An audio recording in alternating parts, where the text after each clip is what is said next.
السلام علیکم دوستو، کیسے ہیں آپ سب؟ میں زبینہ فیاض ایک بار پھر آپ کے ساتھ میں شروع کر رہی ہوں دوست دارم بائی عریض شاہ پارٹ 9۔ وہ یلو کلر کا خوبصورت شرارہ پہن کر آئی اور اب پھولوں کے زیورات دیکھ رہی تھی۔ ان کو کیسے پہنتے ہیں؟ وہ زیورات دیکھتے ہوئے سوچنے لگی، وہ پہلے کبھی نہ تو اس طرح کی کسی تقریب میں شامل ہوئی تھی اور نہ یہ سب پہنا تھا۔ اب اسے سمجھ نہیں آ رہا تھا کہ وہ کیا کرے۔ اوپر سے ہمنا آنٹی نے اسے کہا بھی تھا کہ بیٹا سائی کوئی مدد چاہیے تو میں رک جاتی ہوں، لیکن اسے تو ان کی مدد چاہیے نہیں تھی۔ اس نے صاف انکار کر دیا اور اب خود سر پکڑ کر بیٹھ گئی تھی۔ اب کیا کروں میں؟ آنٹی نے تو بولا تھا مدد کے لیے، میں نے انکار کر دیا، کیا جاتا اگر مدد لے لیتی؟ اور اب تو زرین بیگم نے بھی دروازے پر دستک دے کر کہا تھا کہ جلدی یہ سب پہن کر باہر آؤ۔ یہ تو بینگلز ہے، لیکن یہ کیا ہے؟ وہ کنگن دیکھ کر سمجھ گئی، لیکن تازے پھول سے بنی ماتھا پٹی اس کے لیے نیو تھی۔ ہمنا نے میک اپ کرنے سے منع کیا تھا اور ورنہ اب تک وہ تیار ہو چکی ہوتی اور یہ سب بھی پہننے کی ضرورت نہیں تھی، کیونکہ وہ میک اپ اتنی مہارت سے کر لیتی تھی کہ اسے اور کچھ بھی کرنے کی ضرورت ہی پیش نہ آتی، اور جویلری اسے کبھی بھی خاص پسند نہیں تھی اور نہ ہی وہ کسی قسم کی جویلری پہنتی تھی۔ ہمنا آنٹی نے اس کو کہا تھا کہ اسے میک اپ کرنے کی بالکل کوئی ضرورت نہیں ہے، کیونکہ باہر اسے ہلدی اور ابٹن لگایا جائے گا، وہ صرف اپنا لباس چینج کرے اور زیورات پہن کر باہر آ جائے۔ اس نے سوچا تھا کہ یہ سب کچھ پہننا مشکل نہیں ہوگا، وہ آسانی سے پہن کر باہر نکل جائے گی، لیکن یہ ساری چیزیں اسے کنفیوز کر رہی تھی۔ نورادی آپ تیار ہو گئی؟ ثانیہ دروازے پر دستک دیتی اندر داخل ہوئی۔ آلموسٹ چینج کر لیا ہے میں نے، بس یہ سب پہننا رہتا ہے، وہ اسے دیکھتے ہوئے بولی اور اپنے ہاتھوں میں زیورات اٹھا کر دیکھنے لگی۔ کیا آپ کو میری مدد چاہیے؟ اسے پھولوں کے ساتھ الجھتے دیکھ کر وہ اسے آفر کرنے لگی۔ ویسے تو اسے مدد چاہیے تھی، لیکن اپنی زبان سے کہہ کر مدد لینا اسے پسند نہیں تھا۔ ویسے یہ مشکل تو نہیں ہے، لیکن اگر تم پھر بھی کچھ کرنا چاہتی ہو تو آؤ، یہ جویلری پہنا دو مجھے، جلدی ہو جائے گا کام، وہ خود ہی کنگن اٹھا کر پہنتے ہوئے اس سے کہنے لگی تو ثانیہ خوشی سے اس کے قریب آئی۔ اس نے خود بھی پھولوں کے زیورات پہن رکھے تھے، لیکن اس کے صرف ہاتھوں کنگن اور گلے میں ہار تھا، باقی اتنا سب کچھ اس نے نہیں پہن رکھا تھا جو دلہن کے لیے بنوایا گیا تھا، اور دلہن کے زیورات گلاب کے پھولوں کے تھے، جبکہ زاوج، ثنا اور ثانیہ کے زیورات موتیا کے پھولوں کے تھے۔ آپ پر یہ کلر بہت خوبصورت لگتا ہے ادی، پتہ ہے جب آپ دلہن بنیں گی تب کتنی پیاری لگیں گی؟ پتہ نہیں جب آپ دلہن بنے گی تب کتنی پیاری لگے گی۔ آپ کو پتہ ہے آپ کا اور زرنیش ادی کا مایو کا ڈریس بالکل سیم ٹو سیم ہے، بس آپ کا شرارہ ہے اور ان کا غرارہ، کیونکہ ہم نہیں چاہتے تھے کہ دونوں دلہن بالکل ایک جیسی لگے، اسی لیے ہر چیز میں تھوڑی تھوڑی چینجنگ کی ہے۔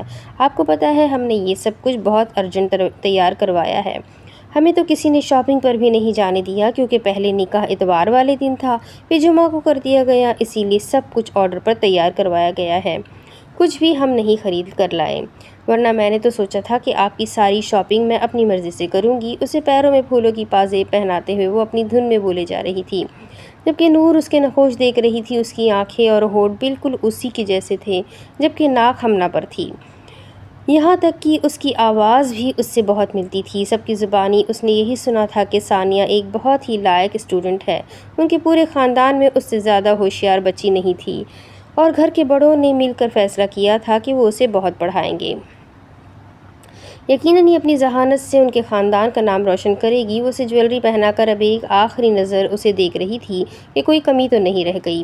ماشاء اللہ ادی، آپ بے حد خوبصورت لگ رہی ہے، آج تو آپ کو بس کسی کی نظر نہ لگے، اگر اماں سائی یہاں پر ہوتی تو آپ کو نظر کا ٹیکا بھی لگا چکی ہوتی۔ خیر کوئی بات نہیں، وہ تو باہر بھی نہیں چھوڑنے والی، چلے آئے باہر چلتے ہیں۔ زاوج ادی زری ادی کو تیار کر کے باہر لا چکی ہوں گی اور میں آپ کو لے کر جاؤں گی، جب آپ دلہن بنے گی تب بھی میں دارا مدا سے بہت سارا نیک لوں گی۔ وہ خوشی سے اس کے سامنے اپنا ہاتھ پھیلائے بولی تو نور نے ایک نظر اسے دیکھا، پھر اس کے ہاتھ کو نہ جانے کیوں وہ اس کے ہاتھ کو نظر انداز نہیں کر پائی۔ اس نے آہستہ سے اپنا ہاتھ اس کے ہاتھ میں دیا اور اٹھ کر کھڑی ہو گئی۔ شرارہ کافی بھاری تھا، اگر وہ اس کے ساتھ نہ ہوتی تو یقیناً اس کا چلنا مشکل ہو جاتا۔ اس کے سامنے اس کے لباس سے ہم رنگ کھسا رکھا گیا تھا، جو دیکھنے میں بے حد خوبصورت تھا۔ اس نے آہستہ سے اپنا پیر اس نفیس کھسے میں ڈالا اور اس کے سہارے کمرے سے باہر نکلی۔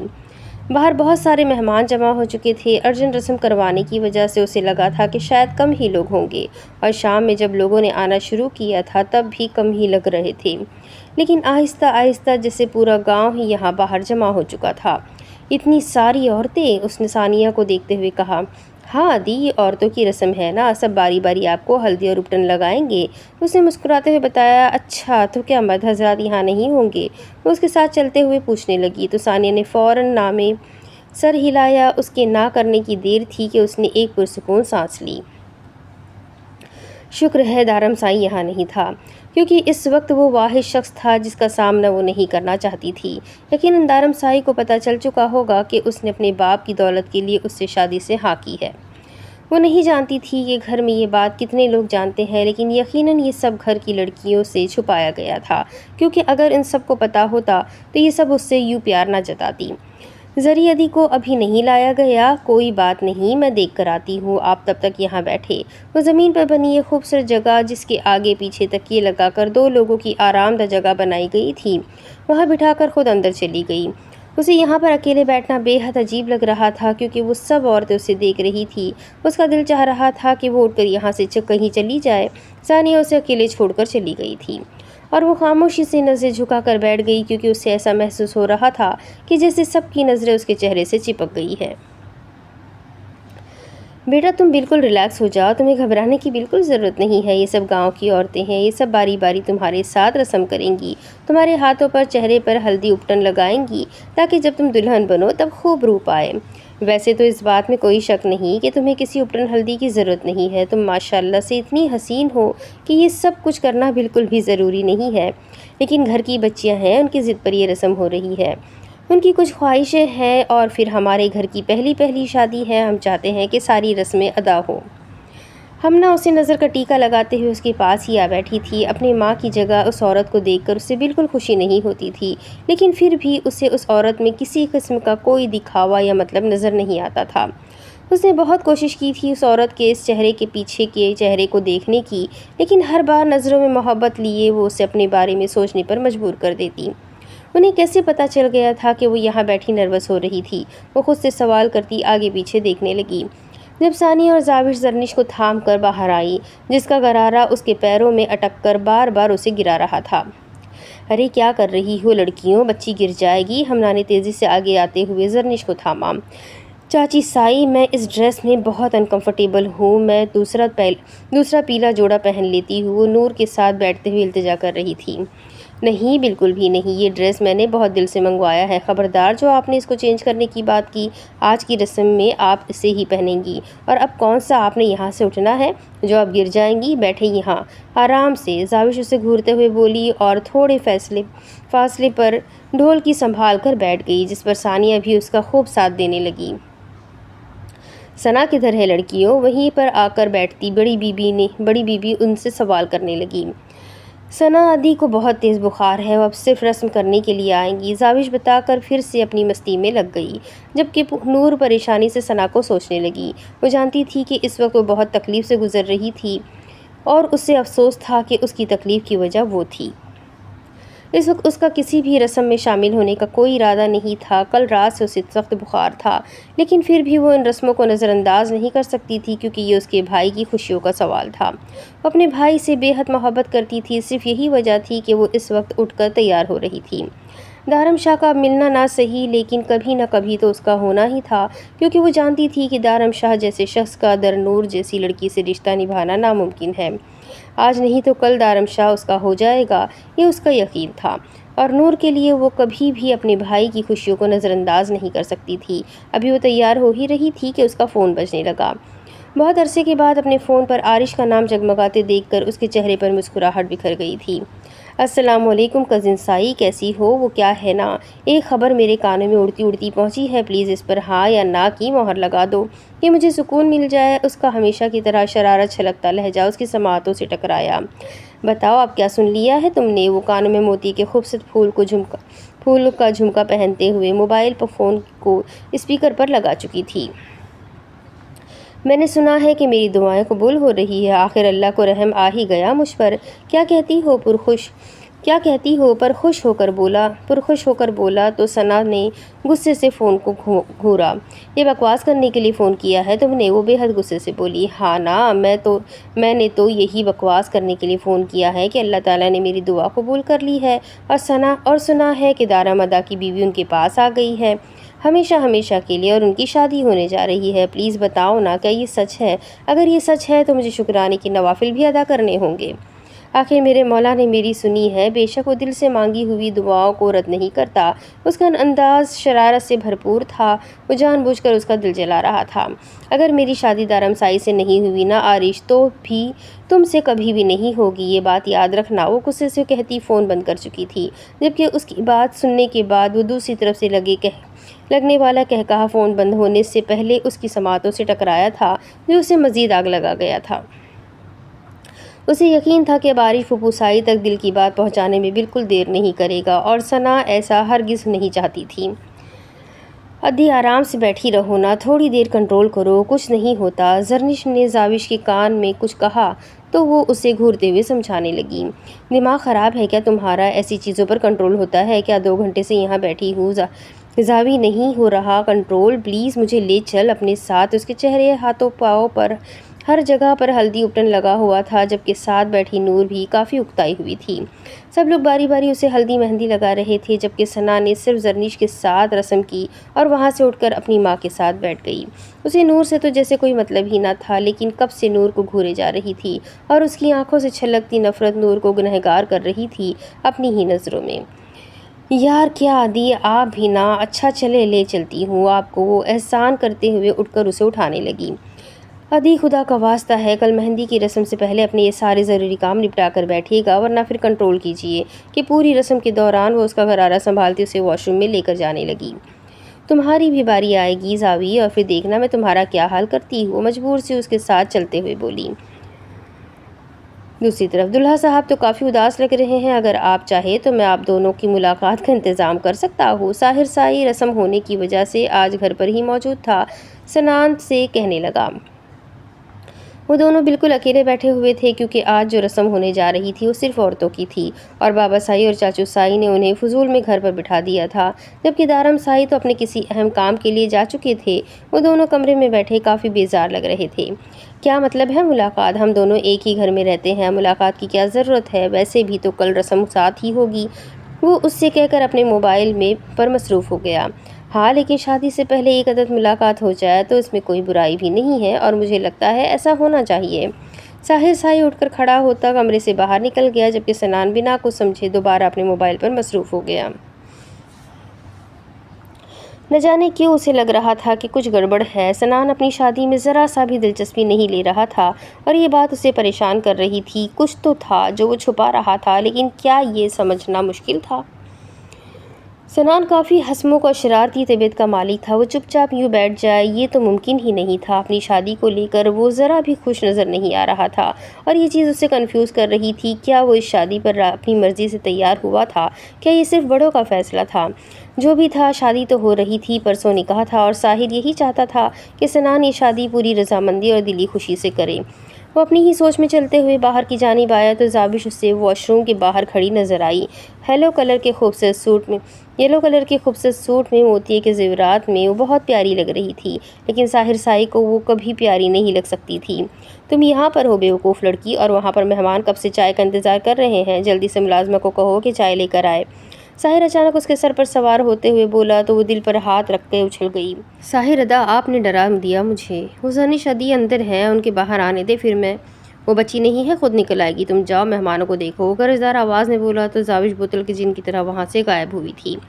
بہن اسے بے حد پیاری تھی، لیکن اپنی جان بھی اسے بہت عزیز تھی۔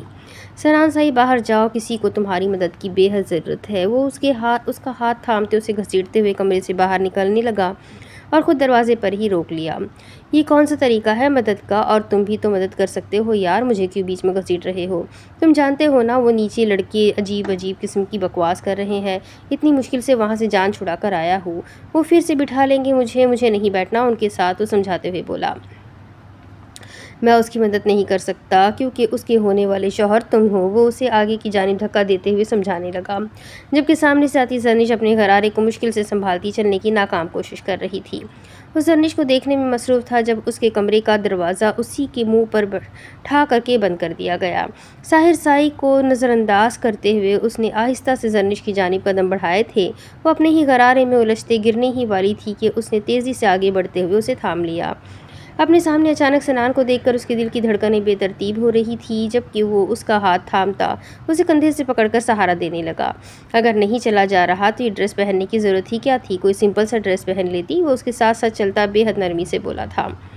اس کا نازک سا ہاتھ اس کی مضبوط ہتھیلی میں قید تھا، جبکہ اپنے دل کو تو وہ اپنی ہتھیلیوں میں رکھتے ہوئے محسوس کر رہی تھی۔ زاوش کی ضد تھی، وہ مدھم آواز میں بولی تو سنان مسکرا دیا۔ کوئی بات نہیں، کافی پیاری لگ رہی ہو۔ اس کی بات پر سر ہلاتے ہوئے وہ نارمل انداز میں بولا، جبکہ اس کا یہ جملہ زرنش کے دل میں پھول کھلا چکا تھا۔ آپ یہیں چھوڑیں، میں آگے خود چلی جاؤں گی، وہاں پہ بیٹھی عورتیں باتیں کریں گی۔ وہ باہر رکتے ہوئے کہنے لگی تو سنان نے اس کی بات کو سمجھتے ہوئے ہاں میں سر ہلایا۔ کیسے جاؤ گی؟ آگے میں چھوڑ آتا ہوں، اور جو باتیں کرتے ہیں کرنے دو، کسی کی باتوں سے کیا ہو جائے گا؟ ویسے بھی ہماری شادی ہونے والی ہے، پرسوں تم میرے نکاح میں آ جاؤ گی، اور تم کیا ساری زندگی ان لوگوں کی باتوں پر ہی دھیان دیتی رہو گی یا مجھ پر بھی غور کرو گی؟ اس کی بات پر زرنش کی گال سرخ ہونے لگے تھے۔ وہ اسے یوں ہی تھامے ہال میں لے آیا تو زرنش نے سر جھکا لیا۔ پتہ نہیں لوگ کیا باتیں کریں گے، لیکن اپنے ہونے والے ہم سفر کے ساتھ یہ سفر بہت حسین تھا۔ جبکہ سنان کے کمرے کے دروازے پر کھڑے ساحر نے پرسکون سانس لیا تھا۔ شاید اس کا انداز غلط تھا، سنان بھی اس شادی سے خوش تھا۔ اسے پوری طرح سے ہلدی اور اپرن تھوپ دیا گیا تھا۔ وہ اچھی خاصی اکتائی ہوئی تھی، بس یہاں سے بھاگنے کا کوئی راستہ مل جائے۔ اسے غصہ بھی آ رہا تھا اور خود پر طرز بھی۔ نہ جانے ابھی کتنی عورتیں باقی تھی رسم کرنے کے لیے، پتہ نہیں یہ رسم کب ختم ہونی تھی۔ اب تو اسے تھکاوٹ بھی ہونے لگی تھی۔ ایک ہی پوزیشن میں وہ تقریباً 2-2.5 گھنٹے سے بیٹھی ہوئی تھی۔ ثانیہ یہ سب کب ختم ہوگا؟ وہ اپنے ساتھ بیٹھی گانے گاتی ثانیہ سے پوچھنے لگی۔ ادی ابھی تو بہت ساری عورتیں رہتی ہے۔ اس کی تھکاوٹ دیکھ کر وہ اس سے کہنے لگی، جس پر اس نے سرد سی آہ بھری۔ کیا ہوا ادی، کیا آپ تھک گئی ہے؟ اگر آپ چاہے تو اماں سائی سے بات کر کے میں آپ کو کمرے میں لے چلتی ہوں، ثانیہ اس کی فکر کرتے ہوئے بولی۔ نہیں ثانیہ ٹھیک ہے، کوئی بات نہیں، میں اکیلی تھوڑی ہوں، رسم کے لیے زرنش ادی بھی تو میرے ساتھ ہے، یقیناً وہ بھی تھک گئی ہوں گی۔ وہ واش روم سے واپس نہیں آئی؟ وہ نفی میں سر ہلاتے ہوئے اس سے پوچھنے لگی، جب سنان اس کا ہاتھ تھامے ہوئے اندر داخل ہوا۔ سنان کو دیکھتے ہی ثانیہ کے ساتھ ساتھ بہت سی عورتوں کا منہ کھل گیا۔ سنان ادا، آپ یہاں کیا کر رہے ہیں؟ کیا آپ کو پتہ نہیں ہے کہ یہ لیڈیز فنکشن ہے اور یہاں پر آپ لوگ نہیں آ سکتے؟ ثانیہ اٹھ کر کھڑے ہوتے ہوئے بولی تو اس کی معصومیت پر سنان مسکرایا۔ اچھا تو یہ لیڈیز فنکشن ہے، تو آپ نے میری دلہن کو باہر کیوں جانے دیا؟ میں تو لیڈیز فنکشن میں بالکل بھی نہیں آنا چاہتا تھا، لیکن کیا ہے نا، میری دلہن وہاں باہر اکیلے پریشان کھڑی تھی، بیچاری چل تک نہیں پا رہی تھی اس ٹینٹ میں، تو میں اس کی مدد کے لیے آ گیا۔ ارے ہم نے آپ کی دلہن کو باہر اکیلے نہیں چھوڑا، بلکہ اس کے ساتھ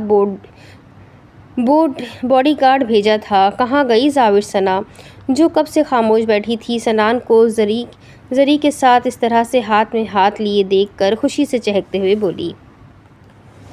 آپ لوگوں نے جو باڈی گارڈ بھیجا تھا، میرے خیال میں وہ اسے چھوڑ کر کہیں بھاگ گیا ہے، اور اب تو مجھے ہی اپنی ہونے والی دلہن کی فکر کرنی تھی نا، اسی لیے اس کی مدد کرنے کے لیے مجھے یہاں آنا پڑا۔ میں مجبور تھا، ورنہ میں لیڈیز فنکشن میں کبھی نہیں آتا۔ خیر اب میں آ ہی گیا ہوں، سوچ رہا ہوں کہ اپنی دلہن کو تو میں نے دیکھ لیا، ذرا اپنی بھابھی کو بھی دیکھ لوں۔ کیا خیال ہے کزن سائی؟ وہ نور کے ساتھ زمین پر بیٹھتے ہوئے بولا تو مسکرا دی۔ سب کچھ جاننے کے باوجود بھی وہ اس سے اتنا نارملی پیش آ رہا تھا، اسے بہت اچھا لگا تھا۔ کیا بات ہے لڑکیوں، بھابھی کو اتنا ایزی ڈریس پہنایا اور میری ہونے والی دلہن کو یہ پتہ نہیں کون سے زمانے کا ٹینٹ پہنا دیا۔ بیچاری کو کتنی مشکل ہو رہی ہے اس میں چلنے کے لیے، مجھے تو ابھی سے ترس آ رہا ہے اس پر۔ تم لوگوں نے میری ہونے والی بیوی کے ساتھ بہت زیادتی کی ہے، انصاف سے کام لو، میں کہہ رہا ہوں، ورنہ اچھا نہیں ہوگا۔ وہ دھمکی دیتے ہوئے شرارت سے بھرپور لہجے میں گویا ہوا۔ بس بیٹا سائی، بہت ہو گیا، اب نکلے آپ یہاں سے، یہ لیڈیز فنکشن ہے، اور لیڈیز فنکشن میں کسی بھی لڑکے کا آنا الاؤڈ نہیں ہے، چاہے وہ دلہا ہی کیوں نہ ہو۔ زرین بیگم کب سے ان کا ہنسی مذاق دیکھ رہی تھی، اب اسے ٹوکتے ہوئے بولی، ارے نہیں اماں سائی، کیا کر رہی ہیں آپ؟ یہ دلہا ہے، ہمیں انہیں VIP ٹریٹمنٹ دینا چاہیے، اور آپ ہے کہ انہیں یہاں سے باہر نکال رہی ہے۔ تو کیا ہوا، لیڈیز فنکشن ہے تو ہم اپنے بھائی کے لیے اس لیڈیز فنکشن کو مین فنکشن بھی کر لیں گے، کیا خیال ہے لڑکیوں؟ ثنا اپنی اماں سے کہتی ہوئی زاوش اور ثانیہ سے مخاطب ہوئی، جو کنفیوز ہو کر اسے دیکھنے لگی تھی، آخر اس کا ارادہ کیا تھا۔ زاوش باہر زرنش کو نہ پا کر سیدھی اندر آ گئی تھی، جہاں اسے سنان نظر آیا۔ ہاں بالکل، ہم اپنے بھائی کے لیے کچھ بھی کر سکتے ہیں۔ ثنا دی، آپ بتائیں کہ ہمیں کرنا کیا ہے؟ ثانیہ خوشی سے بولی، وہ سمجھ گئی تھی کہ ثنا نے کچھ نہ کچھ الٹا سیدھا سوچ رکھا تھا، جس کے بعد بہت مزہ آنے والا تھا۔ ہم دلہے کی بھی رسم کریں گے۔ دارم سائی تو یہاں ہے نہیں، تو ان کی رسم تو ہم نہیں کر سکتے، لیکن ہم ثنا ندیٰ کے ساتھ ناانصافی نہیں کریں گے۔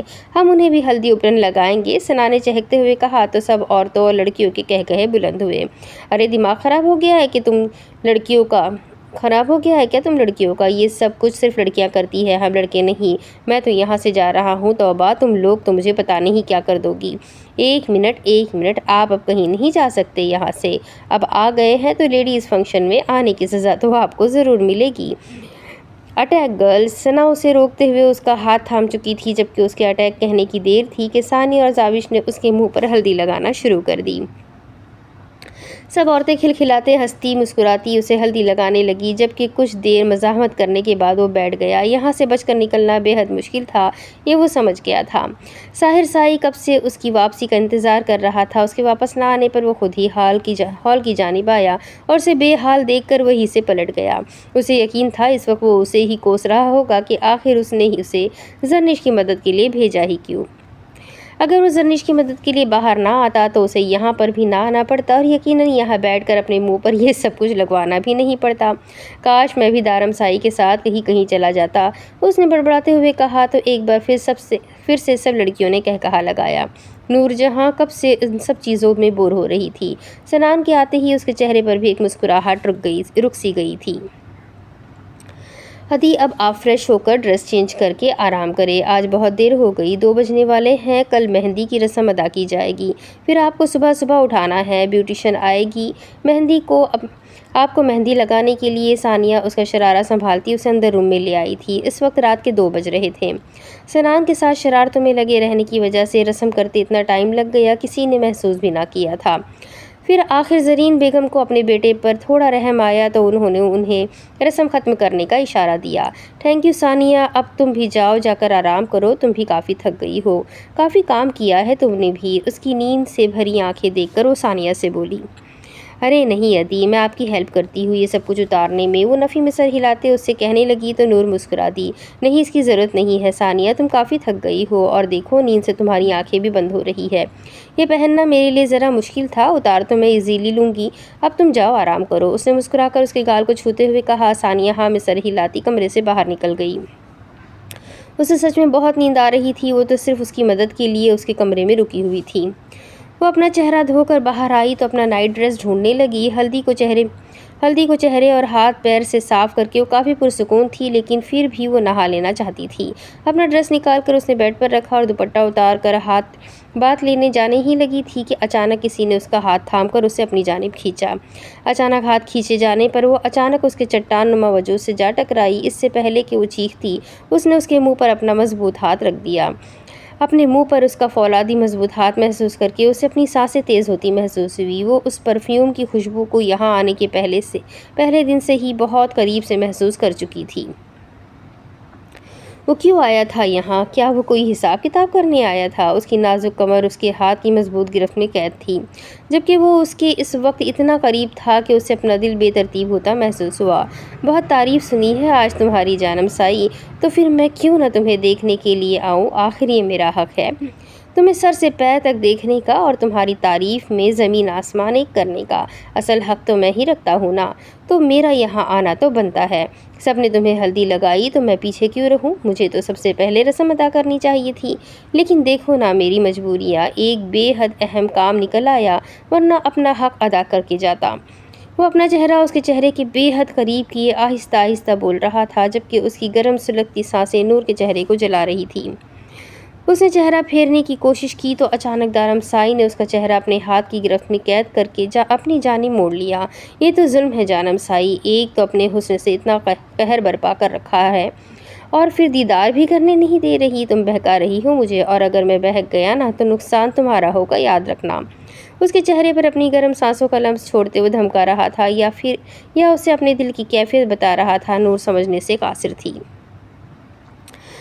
دارم سائی پلیز، اپنے گالوں پر اس کے لبوں کا لمس محسوس کرتی ہوئے گھبرا کر اس کے لبوں پر اپنا نازک ہاتھ رکھ چکی تھی۔ جانم سائی تم سمجھو میری کیفیت کو، تم مجھے سچ میں بہکا رہی ہو، میں صرف تمہیں ہلدی لگانے اور تمہارا یہ حسین روپ دیکھنے آیا تھا۔ ویسے مجھے منع کیا گیا ہے، مایو کی رسم کے بعد کہا جا رہا ہے کہ تمہارا مکمل پردہ ہوگا مجھ سے تب تک جب تک تم دلہن بن کر میرے کمرے میں نہیں آ جاتی، لیکن دارم سائی سے کوئی اس کی دلہن کو چھپا لے اور دارم سائی ہاتھ پر ہاتھ رکھے بیٹھا رہے، ایسا تو ممکن نہیں ہے۔ اسی لیے میں خود ہی آ گیا تم سے ملنے کے لیے۔ دیکھو میں کچھ بھی نہیں کرنا چاہتا، صرف ہلدی لگا کر چلا جاؤں گا، لیکن اگر تم نے مجھے اپنے حسن کے جال میں پھانسنے کی کوشش کی نا تو نقصان تمہارا ہوگا۔ اس نے ایک بار پھر سے اسے وارن کیا تھا۔ کوئی آ جائے گا۔ وہ گھبرا کر اس سے دور ہونے کی کوشش کر رہی تھی۔ اسے یقین تھا وہ اسے صرف ہلدی ہرگز نہیں لگائے گا۔ وہ خطرناک ارادے لے کر یہاں آیا تھا۔ کچھ بھی حق کی بات کرتا تھا تب اسے گھبراہٹ ہونے لگتی تھی، کیونکہ اس کے حق میں بہت کچھ آتا تھا۔ میرے پاس بھی نہیں ہے۔ اس کے سینے پر اپنا نازک ہاتھ رکھتے ہوئے وہ گھبرا کر بولی۔ میں لے کر آیا ہوں جانم سائی۔ وہ ڈریسنگ ٹیبل کی طرف اشارہ کرتے ہوئے بولا جہاں ایک چھوٹی سی پیالی میں ہلدی رکھی تھی۔ فائن، تو پھر جلدی سے لگائے اور یہاں سے جائے۔ وہ اس سے اب فاصلہ بنانے کی ناکام کوشش کرتے ہوئے بولی۔ لگاؤں گا جانم سائی، بس اتنی جلدی کیا ہے؟ محبت کے سارے کام آہستہ آہستہ پیار سے ہونے چاہیے، اور میں تو محبت پر بہت یقین رکھتا ہوں۔ محبت میں جلد بازی کام خراب کر دیتی ہے۔ وہ اپنی انگلی اس کے چہرے کے کھڑے نقوش پر پھیرتا اسے مزید نروس کر رہا تھا۔ وہ اس کا سامنا نہیں کرنا چاہتی تھی کیونکہ اسے لگتا تھا کہ وہ اس سے سوال کرے گا وجہ جانے کا اس سے شادی کرنے کی، لیکن وہ تو کچھ پوچھ ہی نہیں رہا تھا، جیسے اس ڈیل سے اس کا کوئی واسطہ ہی نہیں تھا۔ لیکن اسے یقین تھا کہ دارم سائی اس چیز کے بارے میں سب کچھ جانتا ہے، لیکن پھر بھی خاموش کیوں تھا؟ دارم سائی پلیز یہاں سے جائے، کوئی آ جائے گا۔ وہ بڑی مشکل سے اس کا ہاتھ اپنی کمر سے ہٹاتی چہرہ پھیر کر اس سے دور ذرا فاصلے پر جا رکی۔ اس کی سانسیں دارم کی قربت نے بے حد تیز کر دی تھی۔ سینے میں دھڑکتا دل پسلیوں کی مضبوط دیوار توڑ کر باہر آنے کو بے تاب تھا۔ جب اسے اپنے بازو پر کوئی ٹھنڈی سی چیز محسوس ہوئی، اس نے اس کی سانسوں کو مزید اتھل پتھل کر دیا۔ دارم سائی، وہ اس کے ہاتھ کا ٹھنڈا ٹھار لمس اپنی گردن پر محسوس کرتی وہ اس کی طرف رخ پھیرتی۔ اس کا ہاتھ تھام چکی تھی۔ بولو میری جان سائی، چلو آج ہماری ہلدی کی خوشی میں تمہیں ایک موقع دیتا ہوں۔ مجھ سے کچھ بھی مانگ سکتی ہو تم، بے شک جان مانگ لو۔ تم جان سے بھی زیادہ عزیز ہو، تمہیں چھوڑ کر میں دنیا کی ہر خوشی دے سکتا ہوں۔ مجھ سے خود کو مت مانگنا، باقی چاہے دنیا مانگ لو۔ اس کے ماتھے کو اپنے دہکتے لبوں سے چھوتے وہ اس کا چہرہ اپنے ہاتھوں کی پیالیوں میں قید کر چکا تھا۔ آزادی؟ اس نے ایک نظر اٹھا کر اسے دیکھا اور پھر ایک لفظ ادا کر گئی۔ آپ مجھے آزاد کر دے اور اپنی محبت کو حاصل کر لے۔ مجھے بس میرا حصہ چاہیے۔ یہاں کسی کی زندگی خراب کرنے نہیں آئی۔ مجھے کسی سے کوئی لینا دینا نہیں ہے۔ مجھے میرا حصہ مل جائے گا تو میں یہاں سے چلی جاؤں گی، کبھی یہاں واپس نہیں آؤں گی۔ آپ اپنی محبت کے ساتھ اپنی زندگی خوشی سے جیے گا۔ میں کبھی آپ کی خوشیوں کے بیچ رکاوٹ نہیں بنوں گی۔ میں آپ کے اور آپ کی محبت کے درمیان کبھی نہیں آؤں گی۔ بس آپ مجھے میرا حصہ دے کر مجھے یہاں سے جانے دیں۔ اسے دیکھتے ہوئے بولی تو دارم نے ایک قدم پیچھے ہٹا کر اس کے چہرے کو دیکھا۔ احمق لڑکی، تم نے اپنا موقع گنوا دیا۔ مجھے لگا تھا کہ تم کہو گی کہ شادی کے بعد میں تمہیں ہنی مون پر پیرس سے امریکہ لے کر جاؤں، لیکن تم ہو ہی بے وقوف۔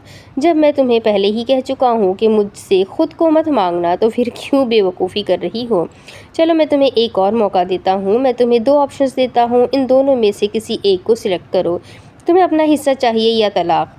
وہ اسے دیکھتے ہوئے سوال کرنے لگا۔ اس کے لفظ طلاق پر نہ جانے کیوں اس کے سینے کے اندر دل نے شور برپا کر دیا تھا۔ وہ حصہ لینے آئی تھی، اسے جائیداد چاہیے تھی، لیکن وہ دارم سائی کے ساتھ رہنا بھی نہیں چاہتی تھی۔ سر جھکا کر اس نے اپنے منہ سے ایک لفظ نکالا، جائیداد، اور اس لفظ کے ساتھ ہی دارم نے اس کی گردن میں ہاتھ ڈال کر اسے اپنے بے حد قریب کھینچ لیا۔ یہ دولت تو کیا دارم سائی کی سانس ساتھ سے تمہاری ہے۔ اس کے لبوں کو اپنے لبوں میں قید کرتا وہ اپنی سانسوں سے اس کی سانسیں مہکانے لگا۔ اس کا ہاتھ اس کی گردن سے سرکتا ہوا اس کی کمر تک آ چکا تھا جب اچانک اس کی کمر کو اپنی گرفت میں قید کر کے اس نے اسے اپنی جانب کھینچا۔ وہ اس کے سینے سے ٹکراتی اس کے بے حد قریب آ چکی تھی۔ دارم کا دل اسے اپنے دل کے ساتھ دھڑکتا ہوا محسوس ہونے لگا، جیسے ان دونوں کی دھڑکنیں مل کر ایک ہو چکی ہو۔ اس نے آہستہ سے اپنا ہاتھ اس کے کندھے پر رکھ کر اسے خود سے دور کرنا چاہا۔ اس کے لبوں سے اپنے لب ہٹاتے ہوئے دارم نے اس کا خون چھلکتا چہرہ دیکھا۔ اس کے لبوں پر مسکراہٹ بکھر گئی۔ ابھی اس نے اس سے دور ہونا ہی چاہا تھا کہ دارم نے اسے ایک بار پھر سے کھینچ کر اپنے سینے سے لگایا۔ اس کی گرفت اس کے وجود پر بے حد سخت تھی، جبکہ اپنی گردن پر وہ اس کی گرم سانسوں کو محسوس کر رہی تھی۔ اپنے دل سے ہر طرح کی غلط فہمی نکال دو بیوقوف لڑکی۔ اس دنیا میں کوئی بھی ایسا نہیں ہے جو مجھے زبردستی کچھ بھی کرنے پر مجبور کر دے۔ اس گاؤں کا سردار ہوں میں، مجھ پر اپنی کوئی نہیں چلا سکتا۔ تمہارے بارے میں سب کچھ جاننے کے بعد بھی میں تم سے شادی کر رہا ہوں تو یقین کر لو مجھ پر کسی قسم کا کوئی دباؤ نہیں ہے۔ اس دل میں دھڑکن بن کر رہتی ہو، تم راج کرتی ہو تم اسی لیے تمہیں اپنے دل کی ہی نہیں زندگی کی ملکہ بنا رہا ہوں۔ اس کی گردن پر اپنے لب رکھتے ہوئے وہ آہستہ مگر دل فریب انداز میں بول رہا تھا، جبکہ اس کے سینے سے لگی وہ اپنی دھڑکنوں کے ساتھ اس کی دھڑکنوں کا شور سن رہی تھی۔ کہنے کے لیے کچھ بھی نہیں تھا، بس اس کے سینے سے لگے جیسے وہ دنیا بھلائی کھڑی تھی۔ اس سے الگ ہوتے دارم نے آہستہ سے اس کا نازک وجود اپنی باہوں میں اٹھایا۔ وہ چھوٹے چھوٹے قدم اٹھاتا اسے بیڈ پر لٹاتے ہوئے اس پر بلینکٹ ڈال کر لائٹ آف کر کے کمرے سے باہر نکل گیا۔ وہ جسے اب تک اس کے حصار میں تھی، بنا کچھ سوچے اس نے آہستہ سے اپنی آنکھیں بند کر لی۔ وہ کچھ بھی نہیں سوچنا چاہتی تھی، نہ آنے والے کل کو اور نہ ہی اپنے آج کو۔ اپنے وجود پر اسے اب تک دارم کے سرکتے ہاتھ محسوس ہو رہے تھے۔ وہ خاموشی سے آنکھیں بند کر کے پڑی تھی۔ سوچ پر اس وقت دارم اس حد تک سوار تھا کہ اسے یہ بھی یاد نہ رہا کہ وہ کمرے کی لائٹ بھی بند کر گیا ہے، جبکہ اسے اندھیرے میں کبھی بھی نیند نہیں آتی تھی۔ لیکن آج وہ اپنے ہوش میں ہی کہاں تھی؟ کیا ہوا انصر؟ سب ٹھیک تو ہے نا؟ اتنی رات کو بلایا؟ خیریت تو ہے نا؟ رات کے 2:30 بج رہے ہیں۔ وہ انصر خاص ملازم کو دیکھتے ہوئے پوچھنے لگا۔ کچھ بھی ٹھیک نہیں ہے سائی، آپ اندر آ کر دیکھیں۔ وہ اسے اندر آنے کو کہتا بات ادھوری چھوڑ گیا تھا۔ یہ جھوپڑی اسی گاؤں کے چچا نزاکت کی تھی جو کچھ دن پہلے بہت خوبصورتی سے سجی ہوئی تھی۔ کچھ دن پہلے ہی چچا نزاکت نے اپنی اکلوتی بیٹی ماریہ کی شادی دوسرے گاؤں میں ملک لیاقت کے ملازم ناصر سے کروائی تھی۔ اس دن چچا نزاکت بے حد خوش تھے اور آج جیسے یہاں ماتم کا سما تھا۔ چند دن پہلے جس معصوم کو اس گھر سے دعاؤں کے ساتھ رخصت کیا گیا تھا، اس وقت چارپائی پر پڑی بے حد بری حالت میں تھی۔ چچا نزاکت نے ایک نظر دارم سائی کی جانب دیکھا اور پھر بھاگتے ہوئے اس کے پیروں میں آ گرے۔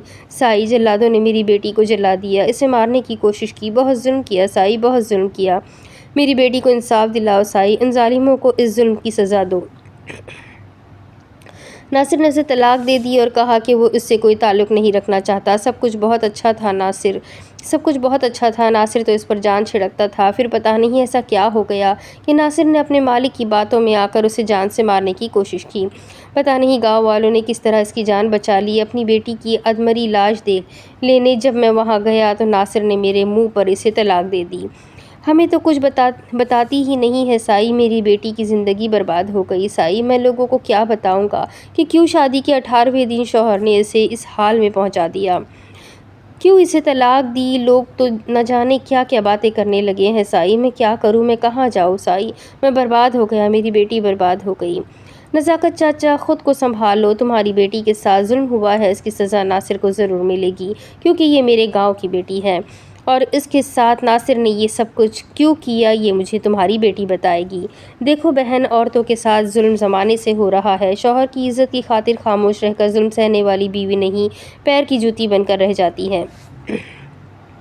اور جس کی عزت کی خاطر تم خاموش ہو، تمہیں طلاق دے کر تم سے ہر تعلق ختم کر چکا ہے، اس لیے بہتر ہے کہ اب یہ خاموشی توڑ کر اپنے باپ کی جنگ میں اس کا ساتھ دو۔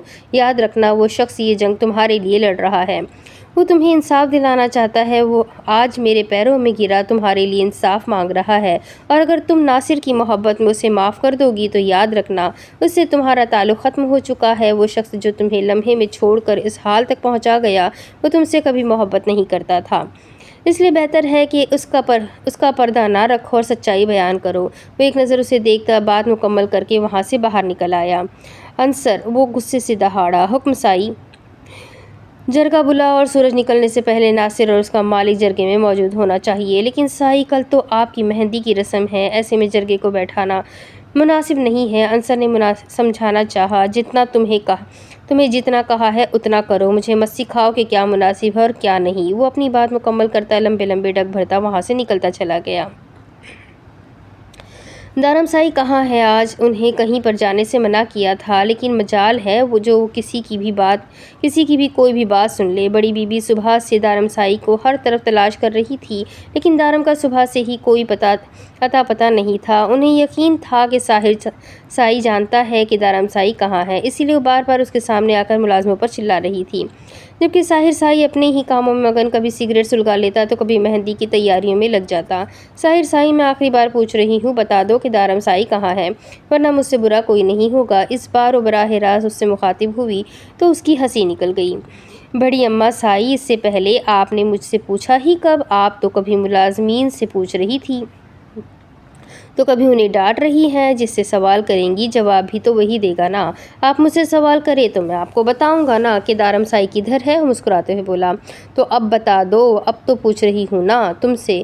وہ ذرا سختی سے گویا ہوئی۔ جرگے پر، وہ کہہ کر اپنے موبائل کی اسکرین دیکھنے لگا۔ جرگے پر؟ آج تو کوئی جرگہ نہیں ہے، اور میں نے منع بھی کیا تھا کہ شادی کی رسموں کے دوران اپنے کام کو ایک سائڈ پر رکھ دے۔ تو پھر کیوں جرگہ رکھوایا اس نے؟ ایک تو بہو انہیں منچاہی نہیں مل رہی تھی، اور اوپر سے بیٹا ان کی کوئی بات نہیں مانتا تھا۔ وہ بے حد غصے میں تھی، کیونکہ اپنے گاؤں کے لوگوں کو پروٹیکٹ کرنا، ان کی حفاظت کرنا دارم سائی کا پہلا فرض ہے۔ اپنی شادی کے لیے وہ اپنے گاؤں کے لوگوں کو نہیں چھوڑ سکتے۔ وہ سب سے پہلے اس گاؤں کے سردار ہے۔